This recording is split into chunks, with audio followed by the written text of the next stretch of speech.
Oke, kita ketemu di gerak benda. Jadi sekarang kita bakal bahas yang namanya gerak benda. Coba kalian perhatiin dulu deh animasi berikut ini.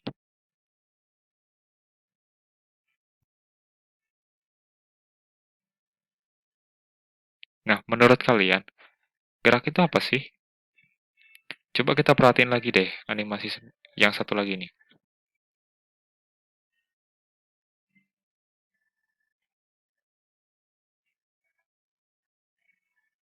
Coba kalian perhatiin deh. Anggap aja yang garis biru itu atau panah biru itu adalah dia jarak awalnya. Terus yang kedua dia kan udah jalan ke kanan nih. Yang bawahnya itu, yang garis merah itu, dia adalah jarak sesudah dia berpindah atau sesudah dia bergerak. Nah, kalau kita lihat di sini, sebuah benda yang bergerak, itu dia akan mengalami perubahan jarak atau perubahan kedudukan. Jadi, mobil itu mengalami perubahan kedudukan terhadap suatu titik. Kita nyebutnya titik acuan ya, yaitu pohon kali ini. Nah, kalau mobil itu mengalami perubahan kedudukan, maka dia dikatakan akan bergerak terhadap titik tersebut.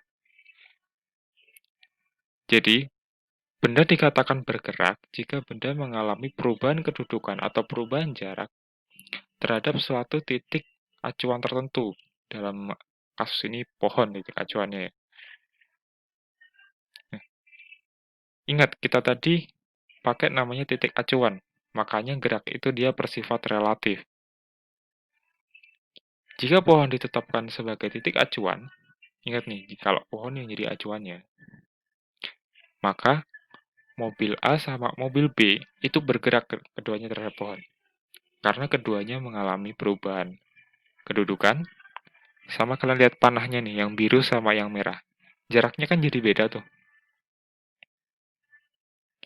Kedua mobil ini dia punya jarak yang berbeda terhadap pohon sebelum dan sesudah dia bergerak. Ingat, kata kuncinya ada di perubahan kedudukan atau perubahan jarak. Nah, kalau yang jari titik acuannya itu adalah mobil B, ingat, dan nih, mobil B sama mobil A itu dia dihubungin pakai tali. Ada benda penghubungnya nih. Otomatis, jarak sebelum dia bergerak sama sesudah kan tetap tuh. Jaraknya tuh ya panjang talinya itu. Nah, maka mobil A itu tidak mengalami gerak atau dia tidak bergerak terhadap mobil B. Begitu juga sebaliknya. Nah, makanya gerak itu dia disebut bergantung pada titik acuan atau disebut relatif, artinya bergantung pada suatu titik acuan. Nah, sekarang kita akan belajar yang namanya kedudukan. Nah, kedudukan itu adalah posisi atau tempat suatu benda itu dari titik acuannya. Gimana sih maksudnya?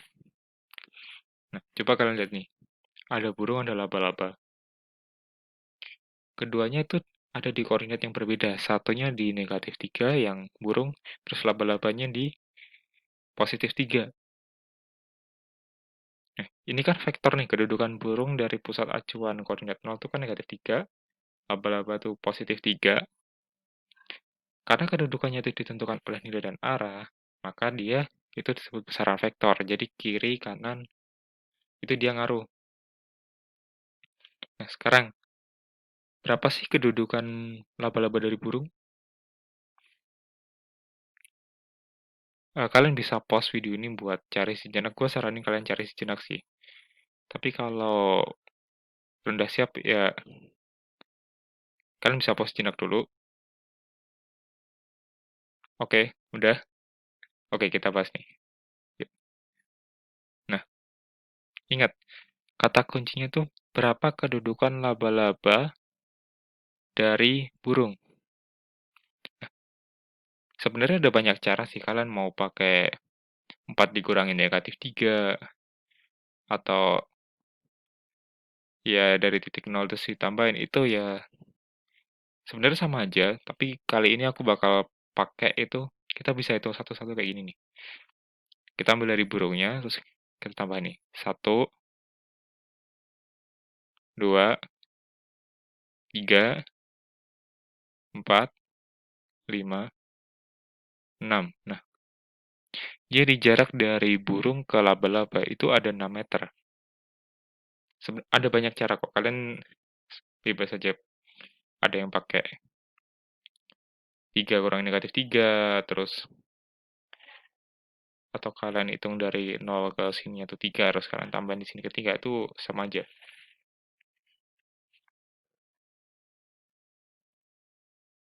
Nah,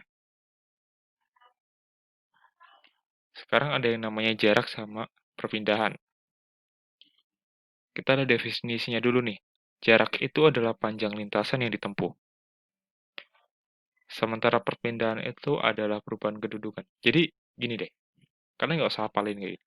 Intinya kalau bayangin aja, kalian naik motor nih. Atau kalian jalan ke depan, terus balik lagi, mundur.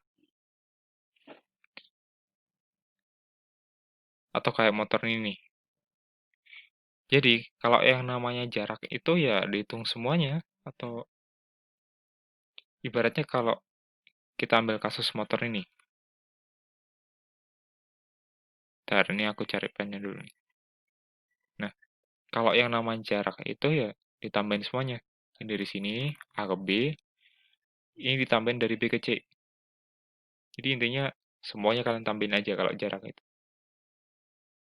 Kalau perpindahan, itu ya sebenarnya perpindahan itu sama dengan jarak dari titik awal sama titik akhir. Jadi jarak antara posisi titik akhir kurang titik awal. Atau kayak gini deh. Nah, dari sini nih. Dari A ke C langsung. Itu namanya perpindahan.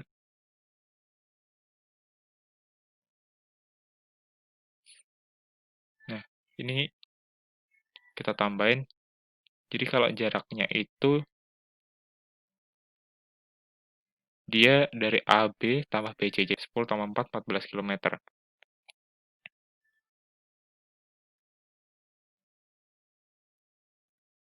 Sementara kalau yang perpindahannya, itu kan cuma AC doang nih.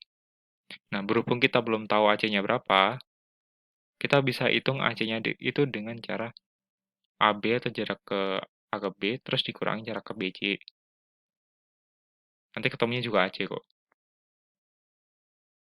Oke, lanjut.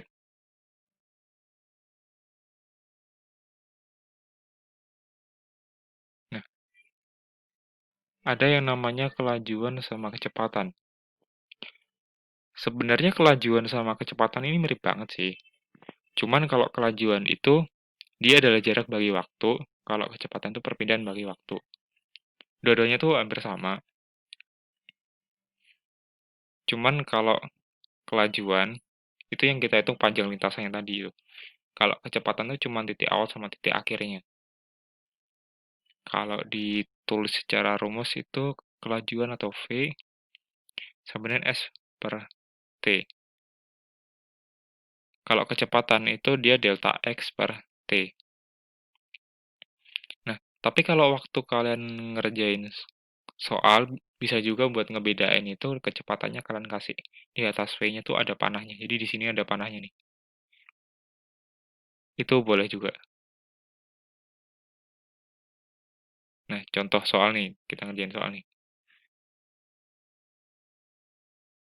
Nah, sebuah mobil tuh bergerak dari D, terus ke C, habis itu dia ke B. Jadi dari D ke B, tapi dia lihat ke C dulu tuh. Selama 10 detik atau 10 second. Nah, kelajuan rata-ratanya itu berapa sih? Ingat, kita yang dihitung itu kelajuan. Sementara kelajuan itu berarti yang per waktu. Kalau jarak itu berarti kita hitung semuanya nih. Nah, buat di sini kalian bisa hitung satu-satu nih dari D, terus sini A, 0, atau kalian mau pakai dari 4 terus dikurangi negatif 3, habis itu ditambahin jarak C ke B, itu sama aja ntar ketemunya.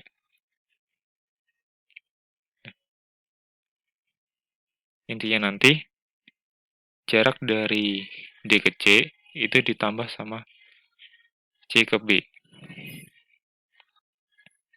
Jadi kan jaraknya 9 meter nih. Waktunya 10 detik.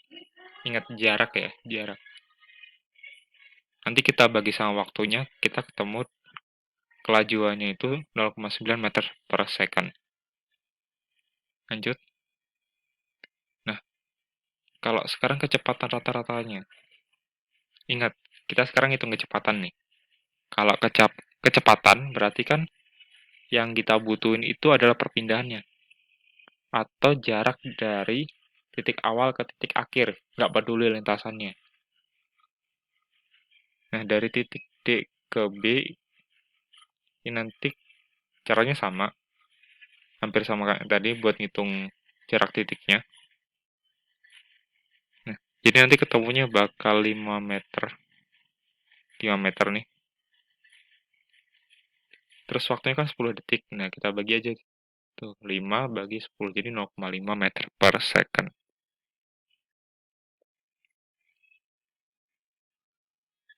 Nah, terima kasih udah menonton. Kalau kalian ada pertanyaan, jangan sungkan tanyain aja di kolom komentar. Kalau ada saran atau apa, juga nggak apa kok. Sampai jumpa di lain video. Terima kasih sudah menonton.